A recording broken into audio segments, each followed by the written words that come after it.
नमस्कार दोस्तों, मैं अशोक मिस्टर क्लाउन। आप देख रहे हैं क्लाउन टाइम्स ब्रेकिंग न्यूज की खास खबर।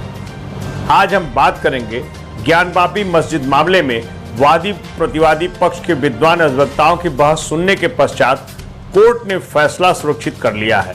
कल यानी 12 मई को लगभग 12 बजे कोर्ट के द्वारा फैसला आने की संभावना है। बताते चलें कि ज्ञानवापी मस्जिद सर्वे मामले में जहां एक और अंजुमन इंतजामिया मसाजिद कमेटी की ओर से एडवोकेट कमिश्नर अजय कुमार मिश्रा को बदलने को लेकर मुस्लिम पक्ष के अधिवक्ता बहस कर रहे हैं, वहीं दूसरी ओर श्रृंगार गौरी मंदिर सहित अन्य विग्रहों के दर्शन पूजन भोग आरती को लेकर हिंदू पक्ष के अधिवक्ताओं के द्वारा मस्जिद के तहखाने और बैरिकेडिंग वाले परिसर में सर्वे कराने के लिए निर्देशित करने के मुद्दे पर पिछले 3 दिनों से बहस हो रही थी। वादी प्रतिवादी पक्ष के अधिवक्ताओं के द्वारा आज पूरी बहस कर ली गई है और सिविल जज सीनियर डिवीजन रवि कुमार दिवाकर की अदालत में फैसले को सुरक्षित कर लिया गया है, जिस पर कल यानी 12 मई को लगभग 12 बजे फैसला सुनाया जाएगा। यह तो माननीय न्यायालय के फैसले के बाद ही तय होगा कि ज्ञानवापी मस्जिद के भीतर वकील कमिश्नर के माध्यम से सर्वे की कार्रवाई में काशी विश्वनाथ मंदिर के देवी देवताओं के वजूद को तलाशने में किस प्रकार वीडियोग्राफी कराकर प्रमाण इकट्ठा किया जाएगा। तभी तो यह प्रमाणित होगा कि ज्ञानवापी मस्जिद क्या वास्तव में काशी विश्वनाथ धाम का ही हिस्सा है। देखिए बहस के अंतिम दिन मीडिया से बातचीत में वादी प्रतिवादी पक्ष के विद्वान अधिवक्ताओं का क्या कहना है। आइए बात करते हैं अंजुमन इंतजामिया मसाजिद कमेटी के अधिवक्ता अभय यादव से और जानते हैं कि आज कोर्ट में क्या हुआ। आज कोर्ट में वादीगण द्वारा एक प्रार्थना पत्र दिया गया था कि मस्जिद के अंदर वीडियोग्राफी कराए जाने के लिए ताला तोड़कर या ताला खुलवा करके अनुमति दिया जाए और उसमें कोई और व्यक्ति न रहे।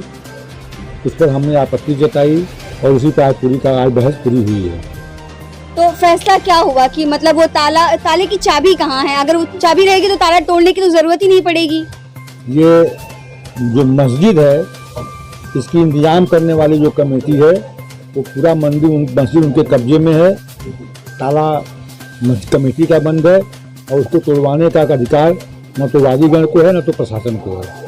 और जैसा कि जो है जो वकील कमीशन को जो बदलने का आप लोग की तरफ से मांग की जा रही थी, उस पर क्या हुआ?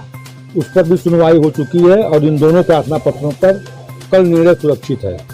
तो अभी कुछ निर्णय उस पर नहीं हुआ है? निर्णय कल आना है। सुभाष नंदन चतुर्वेदी वादी अधिवक्ता। आज जो विपक्ष द्वारा दलीलें रखी गई हैं निरर्थक है। आज उन दलीलों पर कहा जाए कि जो है मूल जो विषय था आज जिस पे बहस होनी थी उन विषयों से विषयांतर होते हुए प्रतिवादी संख्या 4 ने अपने पक्ष को रखा है, जबकि ये पक्ष जो है 26/4 पहले की ही थी और 26/4/2022 को सारी चीज़ें तय हो गई थी कि कमीशन होना है और कमीशन कंटिन्यू चल रहा है। कमीशन जो है 1.5 दिन लगभग 1.25 दिन चला है, उसको बाधित अब कैसे आप कैसे रोक सकते हैं? किसी प्रावधान के तहत नहीं है, ये कोई प्रावधान सीपीसी में नहीं कि जब तक जो है कमीशन कंप्लीट न हो तब तक आप उसको नहीं रोक सकते हैं। लेकिन प्रतिवादी आज भी फिर उसी पे अड़े हैं, जबकि हमारा तो ऑलरेडी माननीय न्यायालय ने आदेश कर दिया है।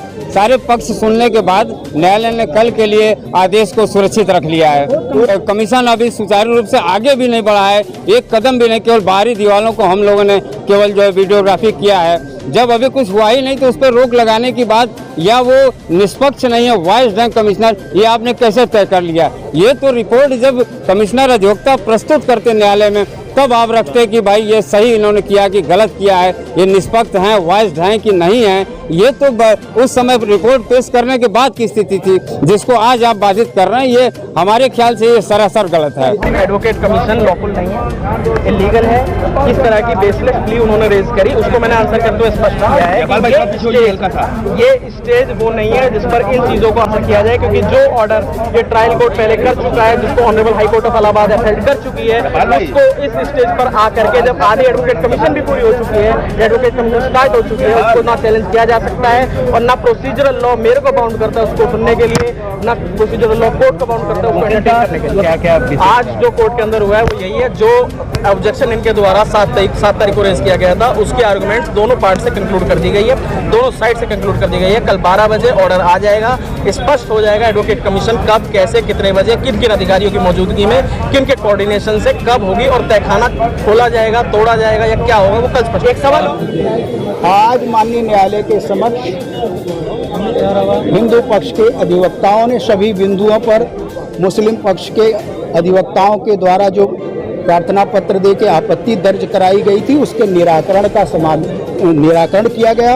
उस विषय पर हमने जवाब दिया और माननीय न्यायालय के समक्ष हमने आग्रह किया कि जो एडवोकेट कमीशन की कार्रवाई अधूरी है उसको पूर्ण करें और वो हर हाल में संपादित कराएं जिससे यह कार्य पूर्ण हो जाए, अंजाम तक पहुंचे।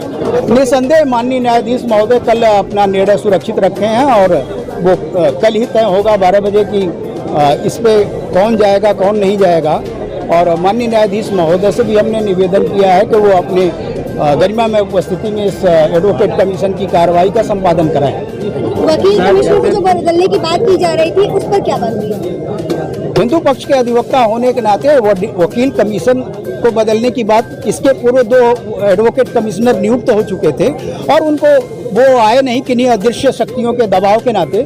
तो ये तय है कि अब कितना लोगों को बदला जाएगा ये तो उनका निरंतर चलने वाला सिलसिला है और वो कभी समाप्त नहीं होगा क्योंकि उनकी नीति है लटकाओ भटकाओ और अटकाओ। क्लाउन टाइम्स की खबरों को आगे भी देखने के लिए हमारे YouTube चैनल को लाइक करें, सब्सक्राइब करें, बेल आइकन को प्रेस जरूर करें। क्लाउन टाइम्स की खबरों को फेसबुक पेज पर देखने के लिए